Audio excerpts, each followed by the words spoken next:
because obviously that'll make weird noises. We discovered. Cool. Okay. No So we'll start with Mr. Greg, I suppose.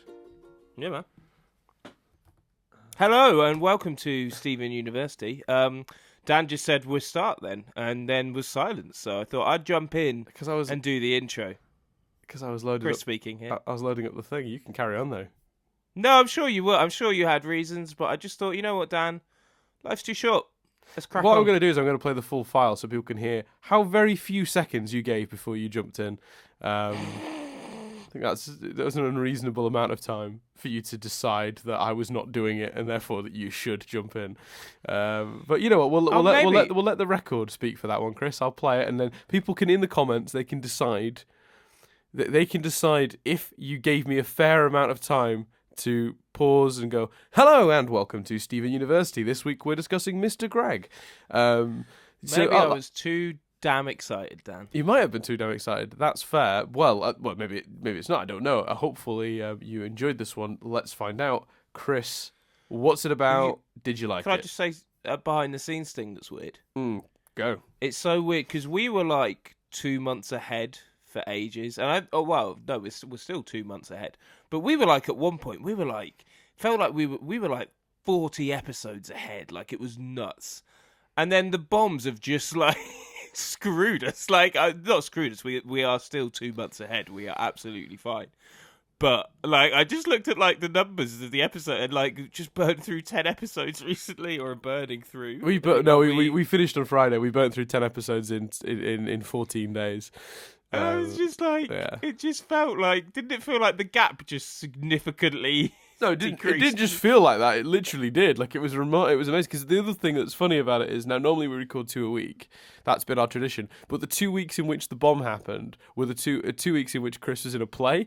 So we recorded like maybe 2 instead of 1 a week. We recorded 2. Meaning, instead of doing 2 a week, we did 1 over 2 each over. Yeah. Oh God, I'm losing my ability to speak, which is not a great thing for an audio podcast, Chris. We did 1 a week, which led to us only doing 2 over a 2 week period instead of the usual 4. So our output was less too. So that gap just went. And then people are talking to me about the Summer of Stephen, which is sometimes referred to as the Stephen Nuke. So last summer, Cartoon Network they released basically a season and a bit's worth of Stephen Universe in the space of 4 weeks. It was ridiculous. Jeez. Yeah, it was just they just burnt off like a million episodes. It was both glorious and painful. Like, do you know what I mean? Because when it was done, we were like, we're gonna have to wait a while now, aren't we?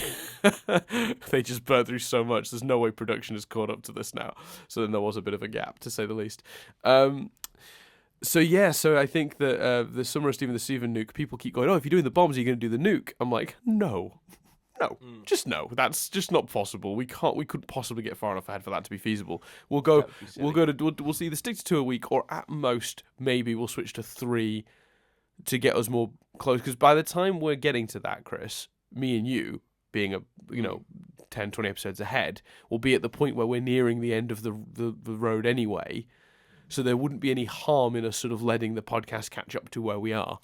Yeah, if that makes sense. I think. So maybe I'll do 3 a week or something. Maybe that's a maybe. Yeah, I think because that's the other thing. Like, if that was last, did you say that was last summer? Yeah. So I don't. As fun as that may seem for people, surely it's better that because if we did that and then caught up. We would be like, a few people have very sweetly and awesomely, and it's fantastic. And thank you for anyone that said this. Have said that we've bridged a nice gap whilst the show's been on hiatus. Yes. Which is a great thing to hear. But if we did the Stephen Nukes, then we'd potentially risking just being on hiatus with you. Yeah. So well, thankfully, I do have a bit of a plan for when if we catch up to the show itself. We've talked about it sort of mildly, but my current plan, and this is not set in stone, so those listening, sorry if this. Yeah, but even this plan, if we did the nukes, we'd be doing this way quicker and for way longer, too many episodes than I think we need to. But we've talked about doing, and I'm sorry for those of you who come here for Mr. Greg talk, because I know this is an iconic episode, a huge episode, and I promise we're going to get to it in a second. But this is worth just putting this idea out there and floating it and see how people feel. Stephen floating it, if you'd like. The concept will sort of be to do revisits. Now, Chris, once Chris is caught up, rather than 2 a week, we'd probably only do 1 a week. But it would be like we would ask you guys to vote on episodes that you think would be worth revisiting. You're all going to choose Cat Fingers instantly. I know that because that's just too funny not to do. But the idea of revisiting some of the other more iconic episodes, now Chris is once Chris has seen it all. And then and asking those questions of how do you feel about these episodes now? Do you feel differently in the context of the whole show? Do you feel the same? That could be a really nice idea. We wouldn't do it with everything. We're not going to rewatch the whole show, but picking out those really. No, this is just when we've caught up as well. This is just when we've caught up. So if people like that idea, comment below, let us know, and we will. That's probably what we'll do if we get to a situation where we're caught up to the actual show.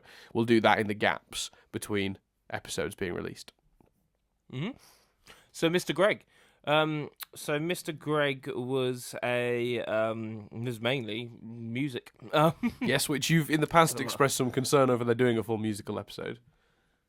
Yeah, which this kind of essentially was. Certainly, not everything was a song, but if you view how a musical functions, you could argue this was a musical episode. Yeah, I think pretty much everyone is on the same page with calling this one a musical one. It is considered Steven Universe's musical episode, which is great because Dan's recently become obsessed with Hamilton, so that's fun for me.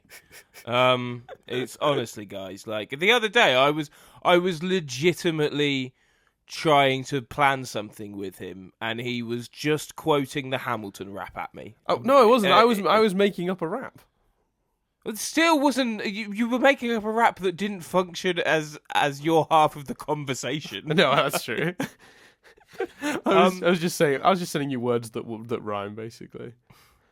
So we see that Marty sold his hamburger jingle. No, well, it wasn't at the time a hamburger jingle. No, it was Comet, which is the song he played for Rose. Yes, Marty sold that and made it a hamburger jingle. And Greg doesn't seem too indignant about that because he's got shitloads of money. So first of all, they sing a song. Well, they also cover it by saying Rose would have found it funny, which is nice, I think. Yes, Pearl, in a very sweet moment, says she would have found it hilarious and gets annoyed by that. Tensions are rising between Greg and Pearl. They sing another song about how Greg doesn't really need the money; he'd rather just hang out with Steven. Yes, don't cost nothing. They then decide to go to Empire City. And that kind of is the end of the song. And Steven decides that they should go with Pearl. So they go along. Greg's worried about this because it's been tense ever since he started dating her mum, which is a weird way of phrasing it because I think I'd have just said it's always been tense. Because he was introduced to them dating. That's actually a really good point. I'd never actually thought of it that way, but you are absolutely right. That is strange. There was a time before that when they were just buddies hanging out and it was all good. Yeah, no, you're right. That time didn't exist. That's a really good point. So they convince Pearl to come. Steven makes what is, in my opinion, the creepiest joke of the series ever. Oh wow! Which where he points to his belly and goes, "Don't forget, Mum." Oh, it's weird. Oh yeah, that does make it really weird. Yeah, I forgot about that's that. Weird.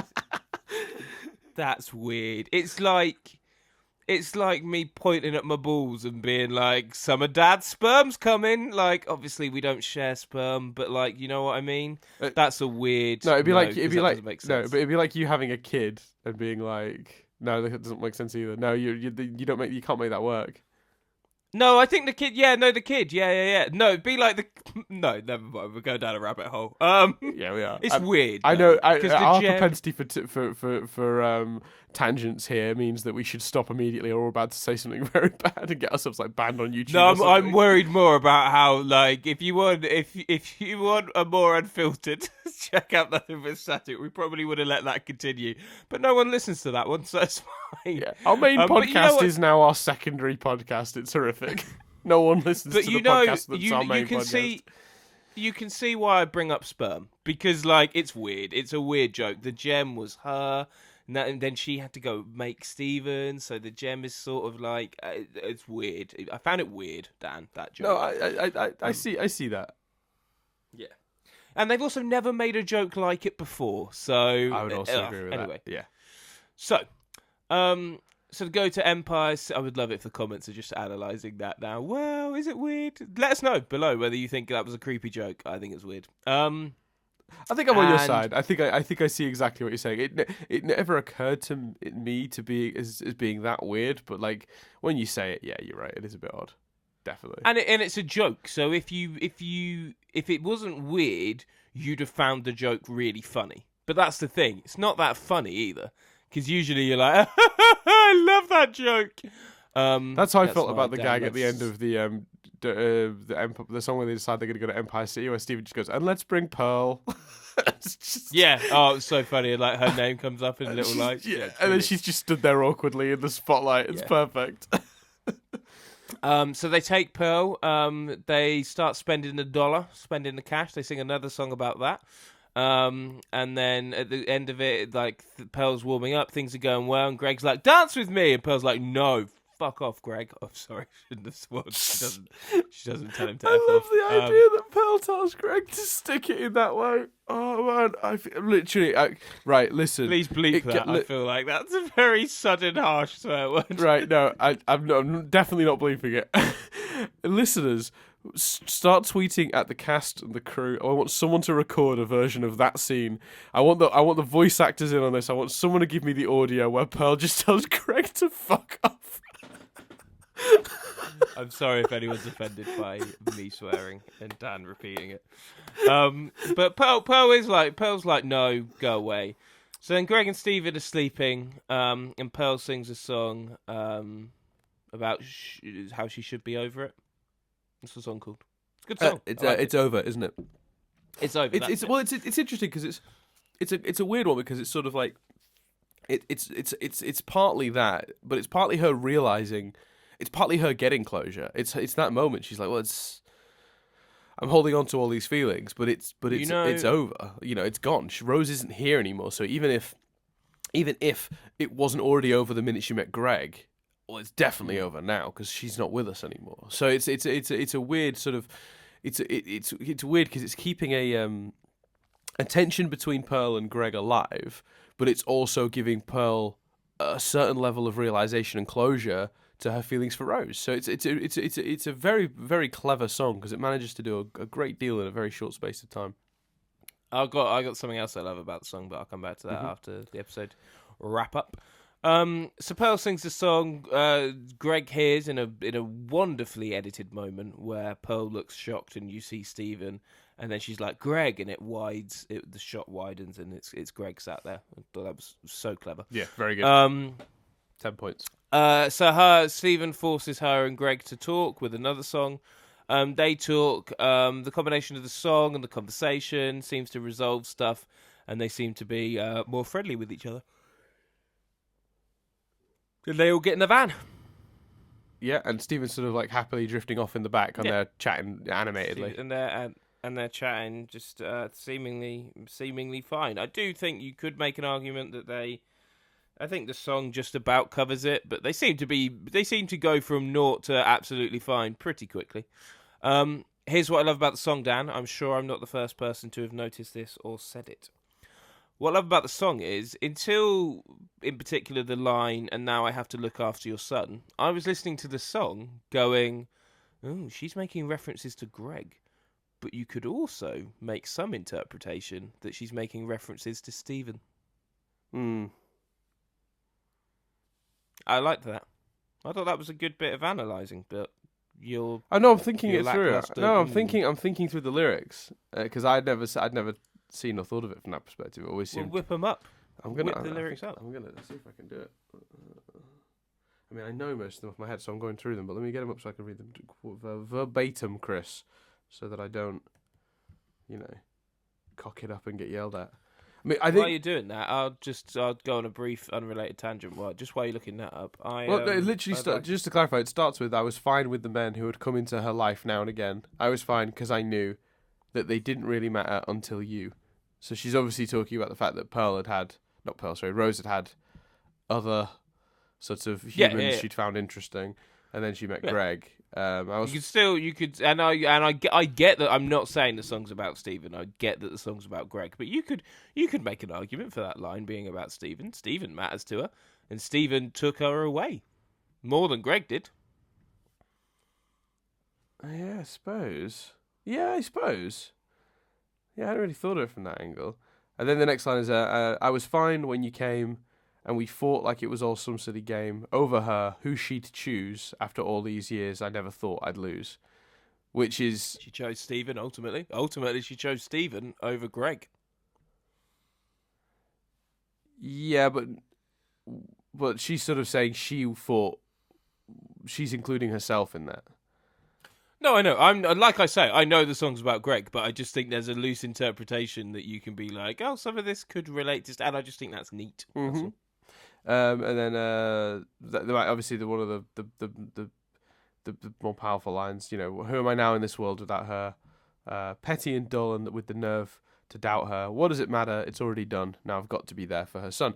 Now, before we, you know, sort of move on, I think it's really important to talk about, because you, in an early episode of this podcast, Chris, when they first hinted at the Rose, Pearl, Greg Stevens whole mess of a situation, and we talked about this concept that it must be very, very sad, and it must be very mixed feelings about Stephen from Pearl's perspective, because Stephen both represents the person she loved and lost, but also this other person that she equally loves and wants to protect. But he represents this thing that's gone already, you know. And a lot of people, when like someone... some damn good analysis on Stephen University. Yeah, well, because we were talking about the fact that if like someone died and there was this constant reminder of them, like, it makes it really hard for you to move on. And we talked about that. And then we said we throw the Greg of it all into the situation, and the fact that Stephen, in a weird way, represents the relationship of Greg and Rose, then the whole thing gets a lot more complicated. And when we talked about that, you said you didn't know for sure if the show would ever get to properly handle it, because, as we've established, there's still clearly a lot of work to be done when it comes to representation on TV. And I think that you maybe rightly had the thought that maybe a kids show wouldn't be too willing to go down that rabbit hole for fear of angering parents groups, or the same arseholes that keep editing the kiss out of that episode on the UK Cartoon Network. So is it a kiss they're editing out? I can't remember what they're editing out now. We talked about it previously. I think they're editing out like an embrace. But so you sort of expressed that they might not get to it or might not deal with it as fully as you would like them to because of things like that. How do you feel now, having seen this episode, in relation to that? Well, to start with, since it's come up naturally, I didn't want to shoehorn it into an episode, but since it's come up naturally, I have a friend, and Jess will occasionally read out comments of other previous episodes that aren't spoilery. Yes. Just so I'm getting the feedback. And I know what you're about to talk about. Yes, did you see did you get my reply? Did you see the reply I gave to no, that I haven't seen. No, this was when it first went up, so I haven't seen your reply. And obviously, I don't have the comment in front of me, so apologies if I'm trying to bring it up now. Okay, but the comment basically said that a comment, and it named me specifically. I'd made a reference to. I think I just phrased something badly, and I'd insinuated that the LGBT community, in this like modern world, certain issues were no longer a thing. What I meant was that society, or the majority of society, hopefully doesn't seem to view things with as much aminosity as there was 20 years ago, 10 years ago, whatever. It's sort of saying that there has been a shift, and people are being represented on TV. People are, it's not.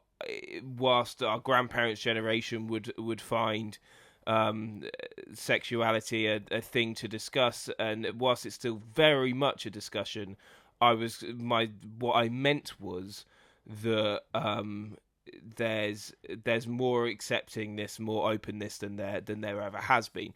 But I think it came across like I was saying there weren't any struggles, and I apologise if anyone interpreted it as that way. I would never mean that. I'm fully aware that there are still struggles, and anyone in that community still faces daily just monstrous stuff from monstrous people. But the fact that I think that hopefully the majority of people would describe those things as monstrous and those people as monstrous is perhaps different to where it was 10, 20, even 5 years ago. So, but if my comments were viewed as me saying there were no longer struggles, then I wholeheartedly apologise for that. And I promise you, I misspoke, and that I fully appreciate that I can have no real understanding of what that community's been through. Well, the quote I've got in front of me was from IG64. Thank you very much for the comment, by the way, because I think it is important that these things are a part of this discussion. Someone made a comment in a previous episode that we skirted around that stuff, and I don't feel like we have. I think we've talked about it when it's been relevant. I feel like look. Yeah. I understand that this show specifically, Steven Universe, has been a huge leap forward when it comes to children's television and representation.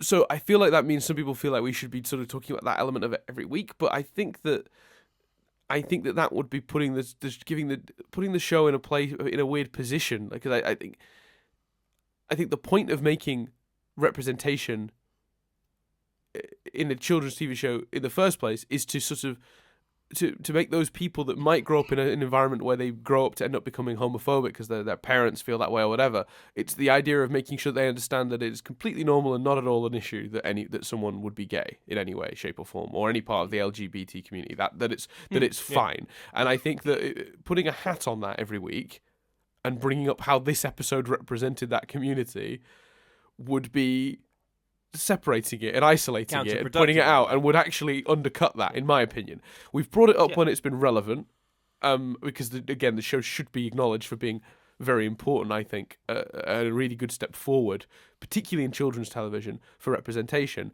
But I don't necessarily think we should be hanging our hat on that every week, because I think then you're undercutting the point. But the comment we got from IG64 was very, very was perfectly respectful, very well written, and very, very well explained. I'll just quote a small portion of it. Chris said he didn't think they would shy away from depicting a relationship like the one between Rose and Pearl in a children's show, because that didn't matter in today's society at all. I don't hold it against him, but I think the comment is a bit dismissive of the struggles the LGBT community still face. There's been a lot of progress in the past couple of decades, but there's still a long way to go, particularly when it comes to children's media. There's more to the comment, but that's basically the gist of it. My response, honestly, Chris, and I did specify at the start that I was speaking for myself and not you, obviously. I said, I understand where you're coming from, and I can't speak for Chris. But one thing I will say is that I do think it is all too easy for a straight white liberal to a little bit forget that discrimination still exists. And I understand that that's part of the problem. Because I think what happens is people are in these bubbles. We create these bubbles and we surround ourselves with like-minded folks. My own friendship group, for example, is all kinds of people who, like myself, would not see someone's sexuality as even worth commenting on. Therefore, I don't get daily reminders that those struggles still exist. Because it doesn't matter to me and my friends, so I think I meant it in that context. Yes, absolutely, and that is narrow-minded. And that's what I talked about in my reply, which makes things like that and the censorship of the episode, because we were talking about, I think, the censorship of the episode. What episode was it again? It was it was either Rose's Scabbard or it was. I believe it was the one. Story for Stephen, maybe. Yeah.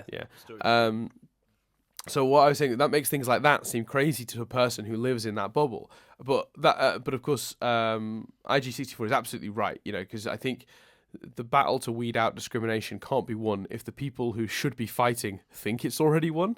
Do you know what I mean? It's dangerous thinking that might make it easier for homophobia or any sort of discrimination to sort of thrive. And I've promised to endeavour to keep that in mind going forward. It's a really interesting point to have brought up, and I feel like what it seemed like to me was when you were saying it doesn't matter in today's society, you were sort of saying like it shouldn't matter, I suppose, is what you were really getting at. That somebody would be gay, and then that in the TV show it doesn't. That's why it seemed mad to you that anybody. It seemed absolutely insane to you that anybody would think to edit out an embrace. It's nuts. It is still nuts to me. Because like you say, it's a really good way of describing it. I said it doesn't matter because in my bubble, in my world, the people I hang out with, it doesn't matter at Precisely. all. But I should have said shouldn't, because that bubble is not everyone's bubble. And like I say, I have no idea what someone else's bubble is like and the people that they've encountered that perhaps don't think that way, and should have considered that, and once again apologise. Yeah, and IG64 did add, that makes sense. I'm in Texas, so it's probably a little less surprising for me. And then added, I don't fault you guys for being optimistic though. So that's very nice. So there you go. Which is a very nice response. And one of the reasons I'm responding on here is because as much as I saw that comment, if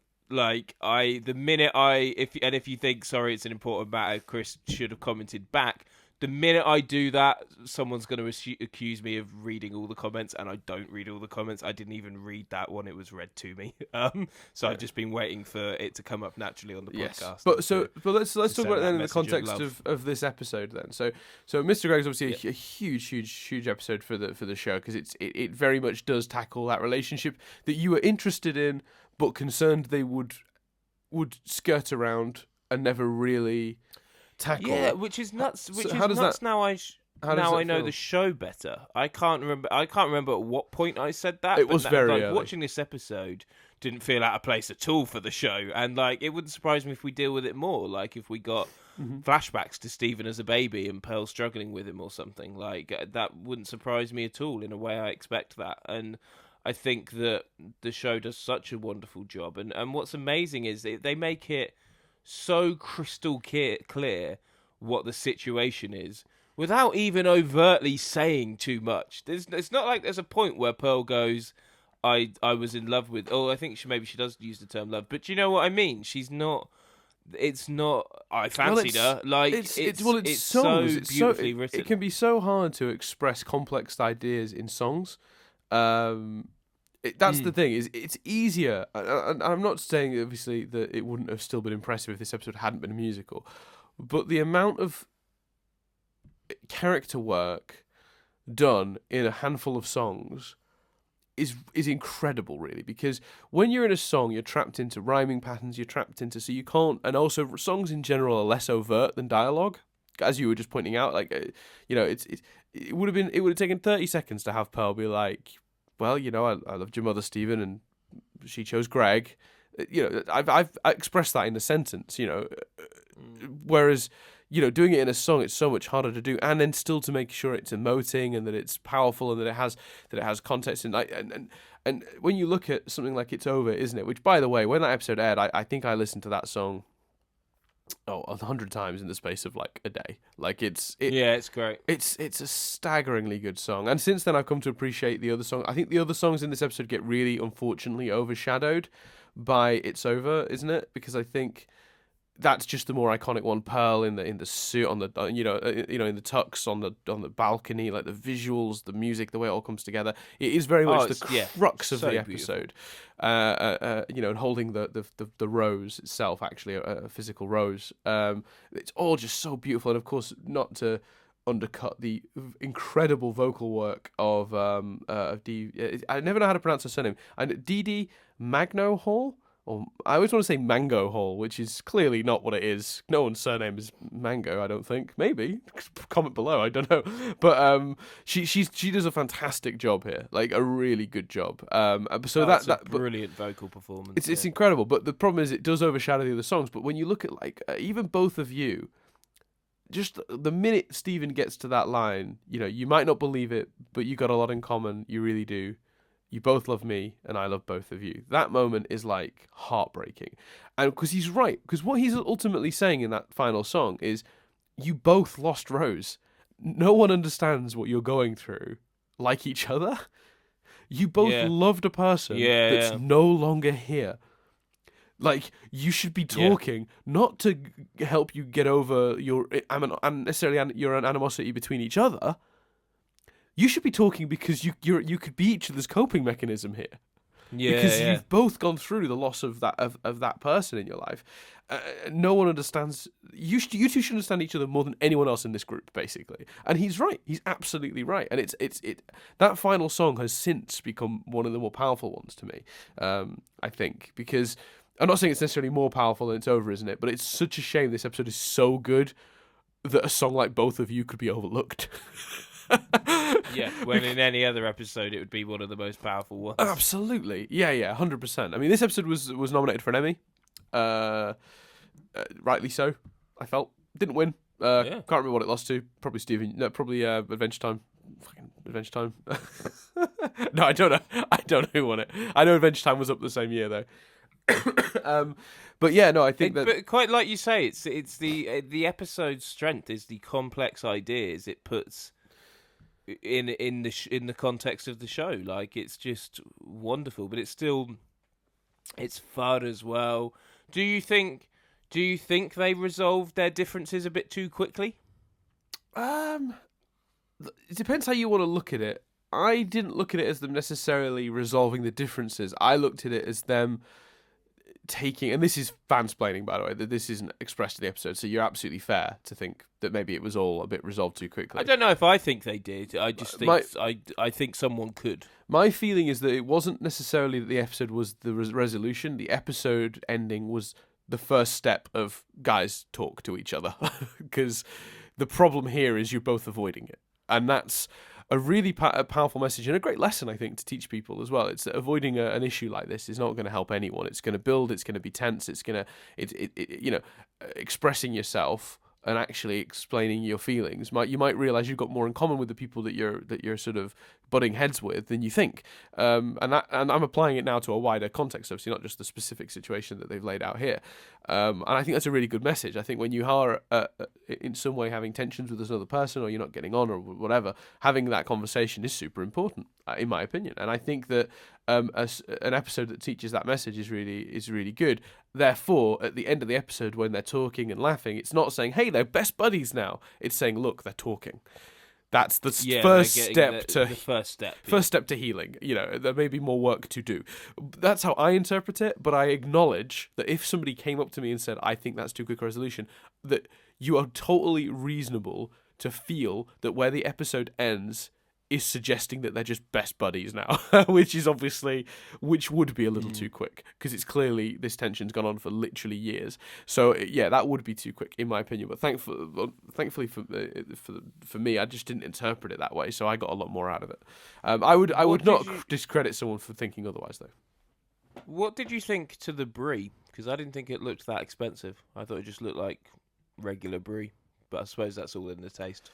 Fancy brie. You love a good bit of brie, don't you? I forgot this about you, Chris, since we've lived together all those years ago when we were at uni. Just in general, a big cheese fan. Yes, but a big part in mine and Jess's story as well. I think specifically brie and mozzarella are like your kryptonite. I reckon. Yeah. Yeah, I do mozzarella more than brie, but yeah, I do like some good mozzarella. I know you do. I remember I've never known anyone to buy mozzarella in the quantities that you do, Chris. Most people's fridge, if they had cheese in the fridge, it'd be a harder cheese. It'd be like a cheddar or you full on cheddar too. Of course you do, because you like cheese. But like I don't think I've ever known a fridge in a building you've lived in to not have mozzarella in it. Do you have mozzarella in your fridge right now, Chris? Well, yes, but. But that's because I made a sandwich yesterday. I'm not sure that's standard. That's fair. I think most people, if you were to say you have a piece of cheese, you have cheese in your fridge, what kind? Most people would probably go for a harder cheese as their standard. It's always in my fridge sort of cheese. Very quickly, in case anyone's wondering what, but it's something I just said. Jess and I met speed dating, and halfway through, I just went, "What's your favourite cheese?" And she said Wensleydale with cranberry, like with cranberry in it, and I criticised that because I don't like cheese with fruit in it. I don't mind cheese and fruit, but I don't like the cheese that has the fruit in. Sure. And she was like, "Have you just asked me what my favourite cheese is?" and then criticised my choice. And it formed the basis of our 3-minute discussion. That's why it's relevant to Jess and I, just in case people were like, well, "That's the 3-minute discussion." It's the 3 minutes discussion that you then had that has led to a relationship, which has led to an engagement. So it's yeah. Sometimes saying weird shit pays off, guys. Well, she went up to me at the bar afterwards, and I was like, oh, "The pretty one's talking to me. Why?" And she was like, I got bored with someone earlier, so I asked your cheese question, and I was like, "What'd they say?" And she was like, "Cheddar," and I was like, "Come on." I was like, "No, I'm not being funny, and I'm not trying to tell you who to tick or what, but you don't want somebody's favorite cheese is cheddar. What does that say about a person?" I'm just gonna shrink into a corner. as I was saying that, I was like, oh, Dan's favourite cheese is cheddar. I love a bit by of cheddar. Country Mile. Yeah. Anyway. Yeah, I love it. It's so good. It's like But at least I feel like you wouldn't have just gone cheddar. You'd have given an argument. Well, I fucking know you. Yeah. You would have given an Well, argument. no, I know exactly what the argument is, which is that I think cheddar is your baseline cheese. Like, you compare all of the cheeses to cheddar. Cheddar's the first cheese you'll probably, certainly in the UK, that you will have as a youngster. God, I sound like a million years old. I did that the other day. I said to a kid, I said, there you go, young man. And then I felt like about 1,000. I said the words young man. That's not good. Yeah, I think cheddar is the basis for your entire cheese career. You either have cheddar and go, I've done it, and you don't bother experimenting any further, or cheddar's your first step to a whole world of cheese. Yeah. And as a result, all cheeses get compared to cheddar. That's the standard. That's the standard. What other notes have you got on the episode? I'm so aware. Well, I wanted to talk a little bit about Don't Cost Nothing as well, because I want to make sure I give credit to all the songs in this episode, because I think that, again, as I've expressed when you're looking at like message boards and fan comments, it's always by It's Over, which again, 100% beautiful, powerful, amazing song. I couldn't express 1,000 times how much I love that song. But in rewatching and getting the soundtrack, I've come to love the others, and Don't Cost Nothing is beautiful when you think about it, especially at the end. Actually, we didn't talk about that. Well, actually, I'll get to that after I've talked about this song, because there's another thing that we need to bring up. But yeah, it's just some of the lyrics, because the basic premise of the song is Greg is like, he doesn't know what to do with all this money, because as far as he's concerned, like, all he wants to do is spend time with Stephen, and that's free. And that's such a beautiful sentiment. I love that so much. It's like a bright sunny day, don't cost nothing. Light summer breeze, don't cost nothing. What do I do with all this money when the only thing I want is you? And it also has one of my favourite lines in the show, not just this episode, but the show in it, which is when Stephen goes, you could buy a house and a car. And then he goes, I guess that I can, but I've already got a van. Yeah, it's great. I love that idea that he doesn't need the house and the car because he's got the van. And then he literally, the next line is almost equally funny, but maybe not quite. But then Stephen he says, I could put you through college. And Stephen replies, but I'm with the gems all the time. And he goes, well, I could buy you all the finest courses online.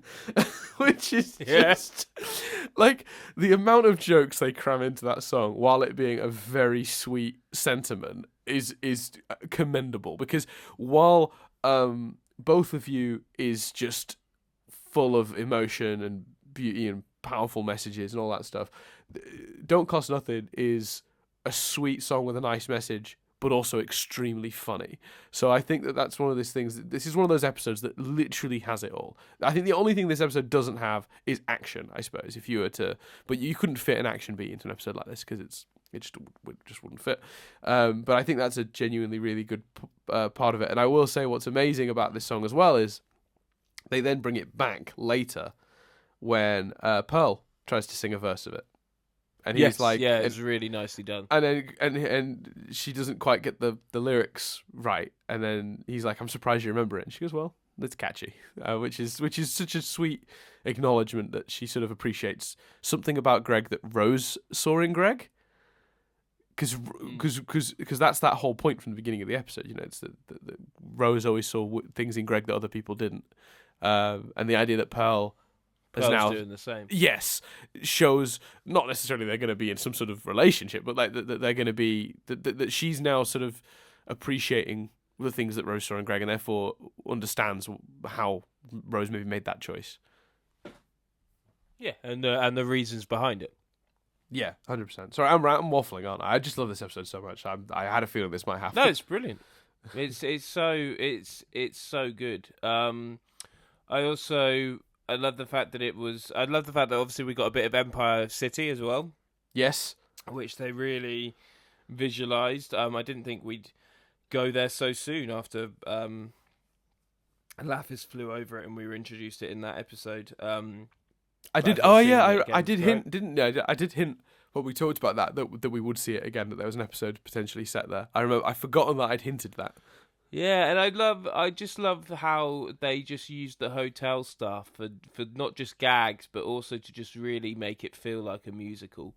Oh yes, in the song, there's a song called Mr. Greg, which we haven't really given much thought to, but that's a very funny song. When Greg shows up and they're like, "Yeah, we don't know if we can help you," and then he like basically has a card that's like Mr. Greg, gazillionaire, and then Yeah. and then all of a sudden he's whisked away and given a tux and all this great funny gags. That song is pure comedy, but it needs to be there, I think, because you need a palate cleanser to get to all the emotional stuff first. I think before you can get to the emotional stuff, I think. And the animation as well, like you say, especially the visuals of Pearl, like lying back on the ledge outside the hotel on the balcony and singing, just beautifully visualized. Yeah. I think they've done a really good job stylizing Empire City. It doesn't seem to be made up of buildings, but made up of lights. Like whenever you see the background, you don't get a clear sense of structures. They've chosen to sort of, in a very artistic way, depict the city with just colours and lights, which is how New York can feel when you're there. But also, I think that's very musical. In a stage adaptation, you would get that, and also actually that's a really good point. On film. Because because animation, they could make the background, they could make it buildings, but on film, on a film musical, the focus is on the person singing, so the background is slightly blurred out anyway.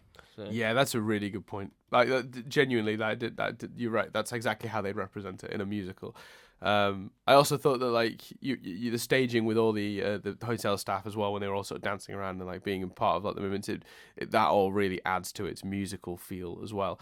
Were you a bit when they started the second song? Were you a bit like, oh no, it's a musical episode, or were you just in because of the you trust the show at this point, or because I know at one point you did there was an episode that started with a song, and when we talked about it on this podcast, you went, oh, they started with a song, and I thought, oh god, is this going to be a whole musical episode? And you sort of said it in like a hinting at potentially the idea you might not enjoy that.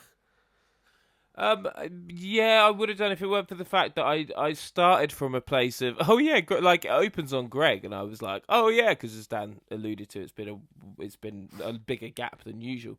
I was like, oh yeah, Greg's got shitloads of money, and then they made it about. By the time they'd sort of addressed that, they'd made it about him and Pearl. So you were on board just because you were interested in how so they it was were dealing with enough. that. But those two things were enough of a hook. Yeah, I got you. That was enough to make you go, well, let's see what they do with it, because I'm interested in the idea.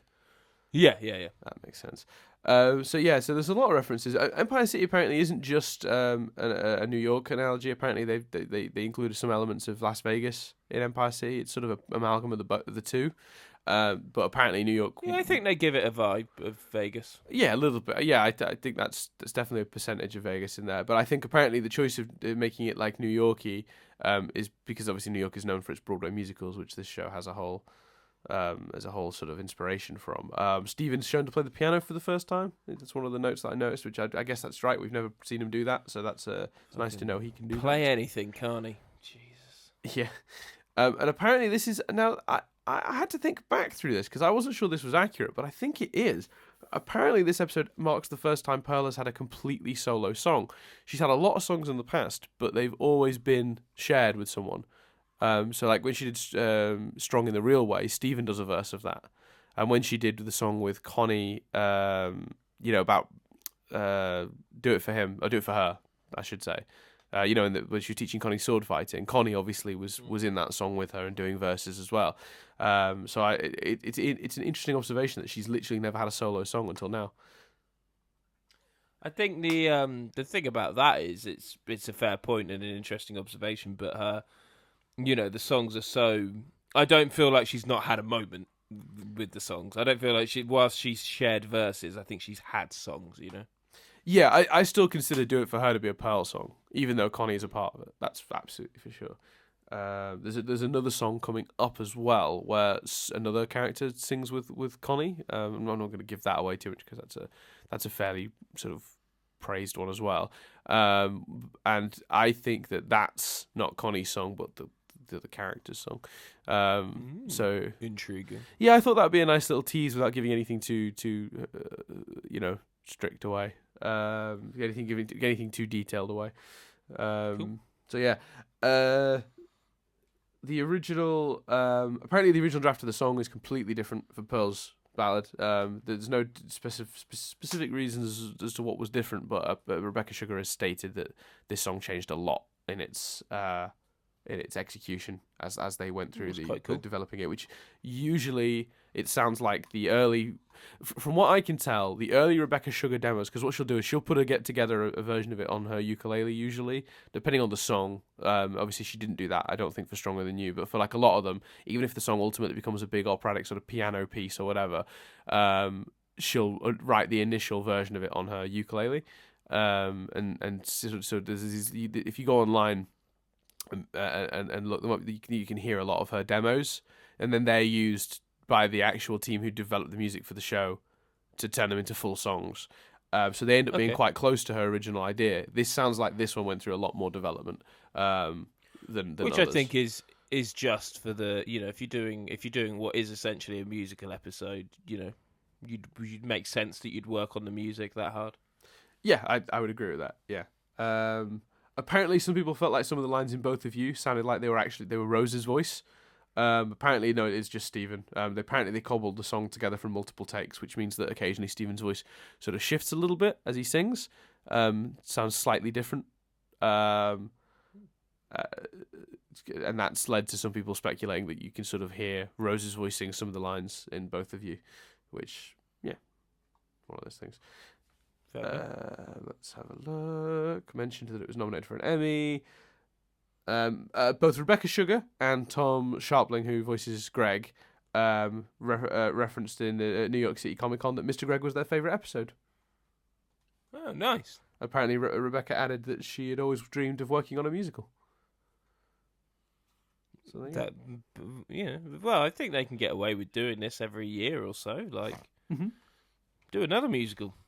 Yeah, but I feel like this was like the culmination of like something she'd wanted to do for so long that it like that a lot of ideas got built up and went into one thing. But apparently this episode took ages to develop and work on. So I remember some of the creative team talking about that in the Steven Universe official podcast.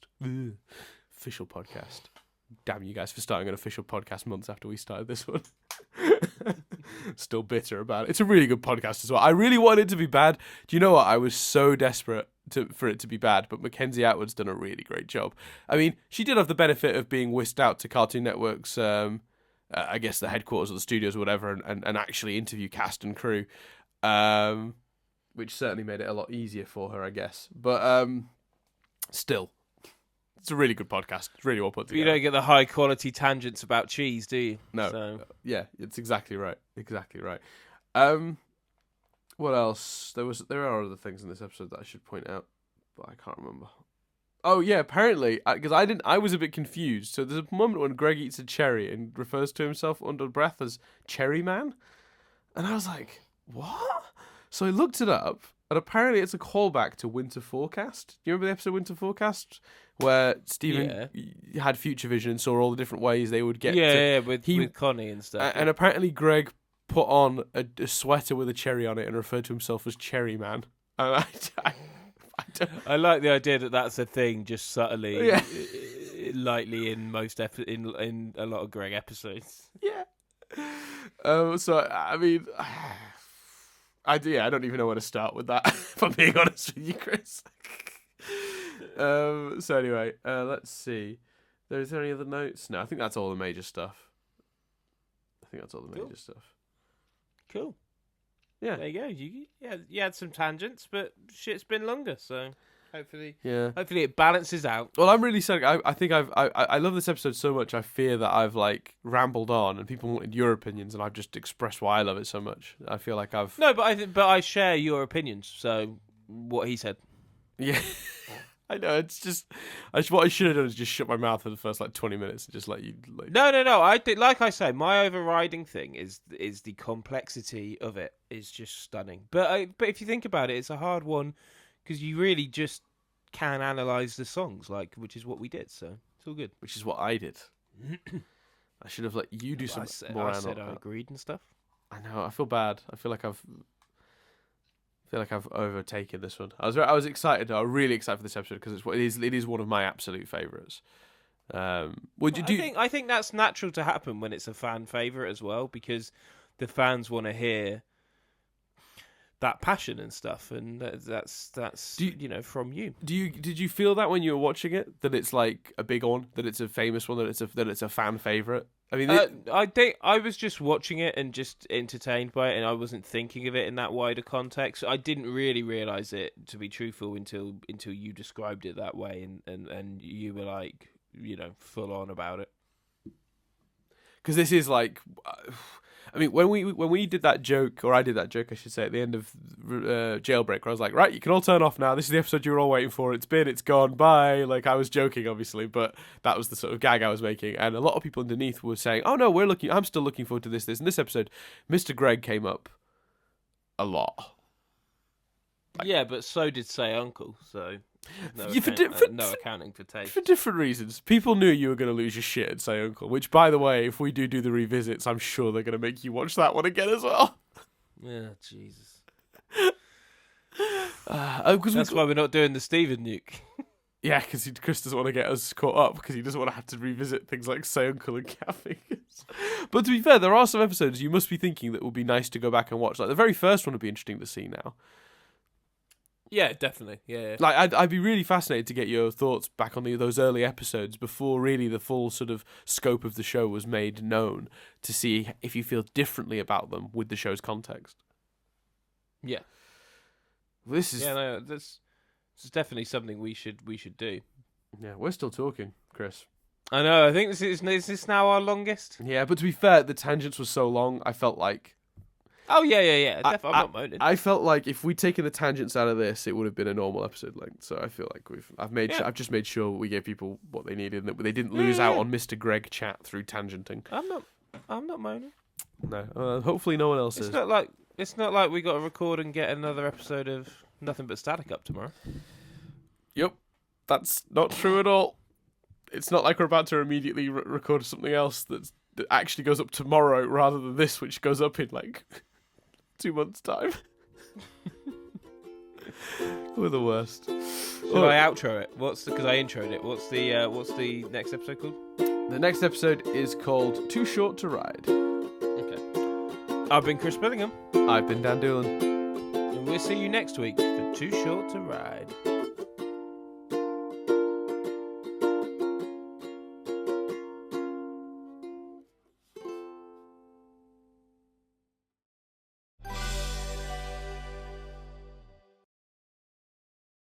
You gave it a little I said it. Oh, you said it.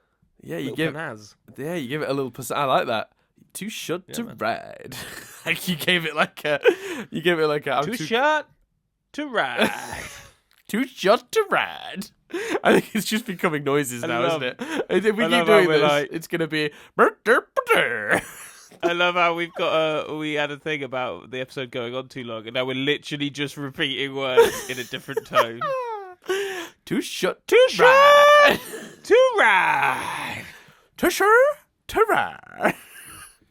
Too short to ride. Too short to ride. Too short or to ride? Yeah, it's too short or to ride. That is the question. Any theories about what that's about? I need to pee. We finished. I know. I was the kidding. episode. I was. Yeah, I'll stop recording now. Alright, we'll do that.